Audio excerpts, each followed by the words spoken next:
हाँ तो भाई कैसे हो आप सब। तो यार आज हम बात करने वाले हैं कुछ सीरियस मसलों के बारे में। मैं काफी टाइम से सीन पे वीडियो बनाने का सोच रहा था लेकिन मामला सही से क्लियर हो ही नहीं रहा था, लेकिन अब कुत्ती थैले से बाहर आ चुकी है। तो ये एक प्रॉपर रोस्ट वीडियो नहीं है, जस्ट आ ओपिनियन या समरी वगैरह समझ लो। तो चलिए शुरू करते हैं। तो भाई हुआ ये कि माह रमजान में एक बच्ची जिसका नाम दुआ ज़ारा है घर से बाहर गंद का थैला फेंकने जाती है और पता चलता कोई इसको ही थैले में डाल के ले गया है। ये खबर पाकिस्तान में ऐसे फैलती है जैसे पूरी दुनिया में कोरोना फैला था, क्योंकि तब तक लोगों को सिर्फ इतना पता था कि एक बच्ची थी जो कि गंद फेंकने गई थी और किडनैप हो गई है। अब उनको ये तो नहीं पता ना कि पीछे कौन सी यक्की लग रही है। आपको क्या मालूम। तब पूरे पाकिस्तान की अवाम की सेंटीमेंट्स को ठेस पहुंच चुकी थी, जहाँ की अवाम माह रमजान में अपने गुनाहों की माफी की दुआ मांगने की बजाय दुआ के घर आने की दुआ मांग रहे थे। प्लीज कम बैक दुआ और जस्टिस फॉर दुआ ट्विटर पर टॉप ट्रेंड बन गया था, जैसे वो कोई कराची छोड़ के नहीं बल्कि दुनिया छोड़ के चली गई हो। सुबह 12 बजे जब एक लड़की गायब होती है, हर पुलिस थाने हर रेंजर्स को कॉल की जाती है और अगले दिन सुबह 5 बजे आती हैं। ये बहुत ज्यादा लेट नहीं हो गया क्या आपको? हमारे मतलब आपको मत सिखा चल। इस दौरान टीवी शो वालों ने दुआ ज़ारा के पेरेंट्स को अपने शो पे बुला के सही टीआरपी छापी है। कभी वसीम कच्चा बादाम और कभी किसी शो पे दुआ ज़ारा के पेरेंट्स का इंटरव्यू आ रहा होता था, और वो इंटरव्यू देखने के बाद सही बता रहा हूँ दिल को वाकई कुछ होता था। और तब हमने पुलिस वालों को और अदारों को राजी गालियां भी दी कि भाई जल्दी करो, लड़की को वापस लाओ। करना, ये भी परेशान हो गए, हम भी परेशान हो गए, करो फिर। लेकिन कुछ टाइम बाद सारी कहानी का ड्रॉप सीन होता है कि लड़की कोई किडनैप नहीं हुई, किसी ने इसको थैले में नहीं डाला, बल्कि ये खुद अपनी मर्जी से घर से बाहर निकली है और जाके लाहौर में किसी स्त्री के मुंह वर्गे लड़के से शादी कर ली है।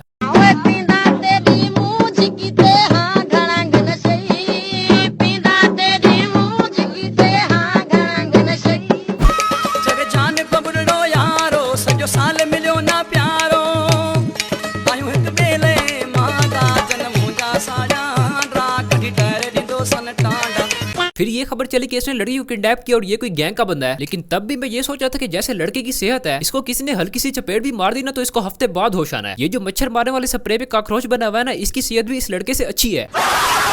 तो भी इसकी शक्ल से किसी भी गैंग का बंदा नहीं लग रहा था, बल्कि लड़की के आने वाले हर बयान में ये लग रहा था कि इस लड़के को चपेड़े मार के साथ बिठाया हुआ है। इससे तो मोटरसाइकिल की किक भी मुश्किल से लगती होगी, इसने क्या गैंग रन करने हैं। बात तो सही है। फिर ये भी खबर है कि लड़की को भैंसों वाले टीके लगाए जा रहे थे पैन इसीलिए। ये कोई बात है करने वाली। मीडिया वालों से मेरा ये कहना है कि गलत खबर चलानी है तो ये चलाओ कि नशे के टीके लगाए जा रहे थे। भैंसों वाले टीके क्या होते हैं? लेकिन खैर मुद्दा जब यहाँ तक पहुंचा कि लड़की ने खुद भाग के शादी की है और उसको कोई अगवा नहीं किया गया, तो पाकिस्तान की अवाम के सेंटीमेंट्स के पकोड़े लग चुके थे। मैंने भी जो दुआ ज़ारा के वापस घर आने की दुआएं की थी वो मैं अब वापस लेता हूँ, और तुम लोगों ने जो रो के दुआएं की थी उसका भी कट्टा फायदा नहीं हुआ भाई, क्योंकि अगली तो अपनी मर्जी से गई थी। उसके बाद काफी टाइम केस वगैरह चलता रहा। अब आके अदालत ने यह फैसला किया कि लड़की लड़के के साथ रहेगी और जो माँ बाप है जिन्होंने सारी जिंदगी पाला वो मिर्चों वाली बोरी पहन के सो जाएं। खत्म, bye bye, tata, goodbye, गया।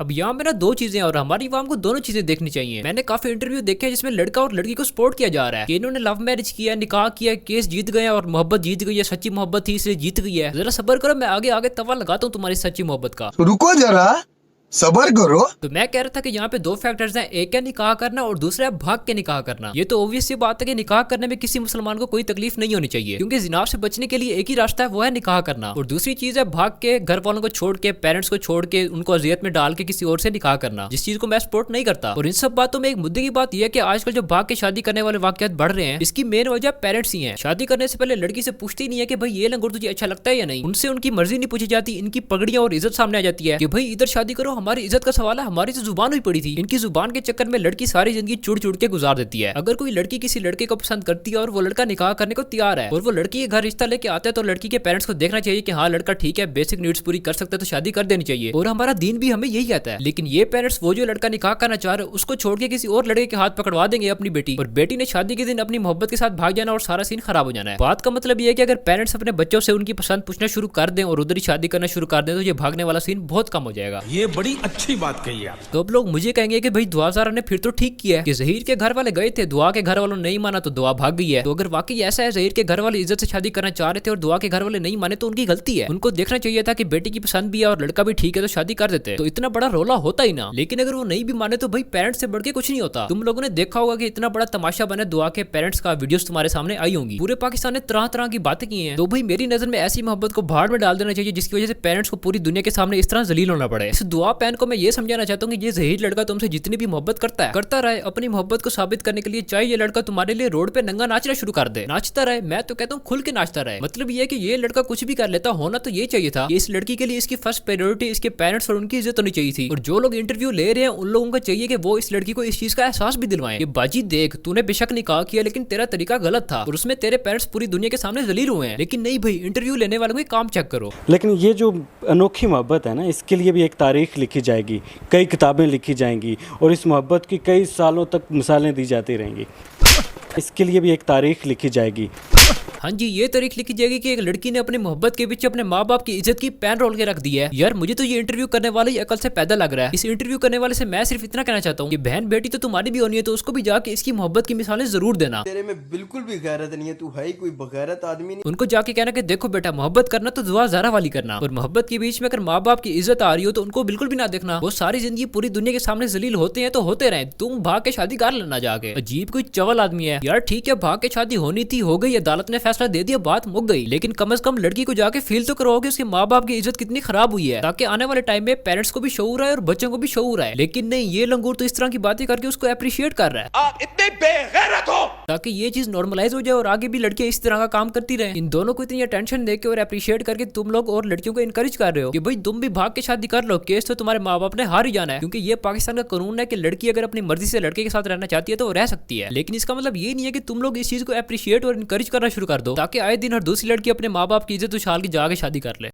इससे पहले घर वालों के साथ बात की थी कि मैं ज़हीर को पसंद करती हूँ, इसके साथ शादी करना चाहती हूँ। जी मैंने उनसे बात की थी, मैंने कहा था कि वो रिश्ता लेके आना चाहते हैं तो आप उनसे एक दफ़ा मिल लें, पर मेरी मामा बाबा दोनों ने इनकार कर दिया कि हम जहाँ चाहेंगे सिर्फ वहाँ करेंगे, तुम्हारी मर्ज़ी से नहीं, और उन्होंने मुझे मारा भी था। अब भला बेहतर जानता है कि ये सच है या झूठ, क्योंकि इसके पेरेंट्स ये कहते हैं कि हमारे पास तो कोई रिश्ता लेके नहीं आया। एक फेक स्टोरी क्रिएट की गई और फिर ये बोला गया कि वो आए थे या आना था और मना कर दिया गया, ये भी गलत बात है। बच्ची ने कभी ऐसा तज़किरा में हल्फिया बयान दे सकता हूँ कुरान के ऊपर हाथ रख के कि ये बिल्कुल गलत और बेबुनियाद इल्ज़ामात हैं और इनका कोई हकीकत से ताल्लुक़ नहीं है। लेकिन अगर ये बात सच है तो मैंने पहले भी कहा है कि इसमें पेरेंट्स का कसूर है, उनको अपनी औलाद की पसंद नापसंद देखनी चाहिए। लेकिन एट द एंड पॉइंट यही है कि पेरेंट्स ही होते हैं जो भी हो। ठीक है, वो नहीं माने तो उनका कसूर है, लेकिन उनका कसूर इतना भी नहीं है कि जितनी उनकी बदनामी हुई है। कोई भी माँ या बाप अपने औलाद के बारे में बुरा नहीं सोचता, और मैं नहीं समझता कि कोई भी माँ या बाप अपनी औलाद को पालने के बाद ये चीज डिजर्व करते हैं कि पूरे 2-3 महीने रज के उनकी इज्जत का तमाशा बनाया जाए। और यार ये चीज तुम लोगों को भी पता है कि हम पाकिस्तान में रहते हैं और यहाँ पे लोगों के मुंह बंद नहीं होते, तो आने वाली जिंदगी में भी उनको जिल्लत उठानी पड़नी है। लोगों ने कहना कि हाँ ये वही है जिसकी बेटी भाग गई थी, और यकीन मानो अभी भी लोग यही कह रहे होंगे देखो ये फलां है जिसकी बेटी भाग गई थी और इसका केस चल रहा है, देखो ये फलां है जो आज टीवी पे आया हुआ था इसकी बेटी का केस चल रहा है। और ये चीज किसी भी पेरेंट्स के लिए बहुत ही तकलीफ दे होती है। लेकिन आपका फेवरेट ड्रिंक कौन सा है?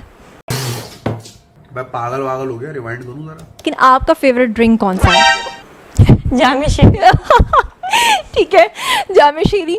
अच्छा, नहीं ठीक है, आप फीकी हंसी हंस लें, और हम सारे ना फुद्दू हैं, हमें तो नजर ही नहीं है कि आपने अपना आईब्रो डिंगा करके उसको इशारा किया है। हमारी आंखें तो बंद हैं, और देखो क्योंकि हम फुद्दू हैं तो हमारे दिमाग भी घुटनों में है। हमें तो ये भी नहीं पता चला कि ये इंटरव्यू स्पॉन्सर्ड था। हाँ गाइस तुम बताओ, तुम्हें पता चला? जो नहीं चला ना, देखो मुझे भी नहीं पता चला, और मेरी आंखें तो वैसे ही बंद है, मैंने तो कुछ देखा भी नहीं है। ये सब क्या देखना पड़ रहा है? अच्छा है मैं अंधा हूँ। यार मैं ना तुम लोगों को सही बताऊं ना, तो कभी कभी मुझे ये लगता है कि हम तो अवाम है, जो हम पे मुसल्लत लोग हैं ना, जो हमसे ऊपर बैठे हैं, ये सब हमें फुद्दू समझते हैं। सीधी सी बात है, मतलब कि वो कैमरे के सामने बैठ के इशारा कर रही है कि जामे शीरी का नाम लो, और उसको ये लग रहा है कि हमें पता ही नहीं चलेगा। मैंने तो आप लोगों को बहुत पागल बनाया हमेशा। मैं जो चाहता हूँ, मैं क्या जो मीडिया वाले चाहते हैं हम तुमसे वो करवाते हैं और तुम ये करते हो। खैर आखिर में मैं ये कहना चाहता हूँ कि इस बाप की हिम्मत है जिसकी इतनी इज्जत उछाली गई है, लेकिन फिर भी वो कानूनी तरीके से और बड़े पुरसकून होकर काम ले रहा है। वरना जो पाकिस्तान के हालात है, कोई बंदा भी कानून को किसी खाते लेता ही नहीं है, और ना ही कोई मीडिया पे आके इतनी ख्वारी काटता है, बल्कि गैरत के नाम पे क्या कुछ कर जाते हैं लोग। तो उन सब में ये बंदा अप्रिशिएट करने के लायक है। तो बस यार आज के लिए इतना ही। अब अगर तुम लोगों को वीडियो पसंद आई है या मेरी कोई भी बात तुम लोगों को सही लगी है तो वीडियो को लाइक कर दो, और अगर तुम मेरी किसी भी बात से डिसएग्री करते हो तो कमेंट सेक्शन हमेशा तुम्हारे लिए खुला हुआ है। तो बस फिर वीडियो को लाइक कर दो, और नीचे डिस्क्रिप्शन में और कमेंट सेक्शन में मेरे गेमिंग चैनल का लिंक दिया हुआ है जिसपे मैं रेगुलर वीडियोस अपलोड कर रहा हूँ, तो उस चैनल को भी जाके लाजमी तुम लोग सब्सक्राइब कर लो। तो मैं मिलूंगा तुमसे अगली वीडियो में, तब तक के लिए अल्लाह हाफिज।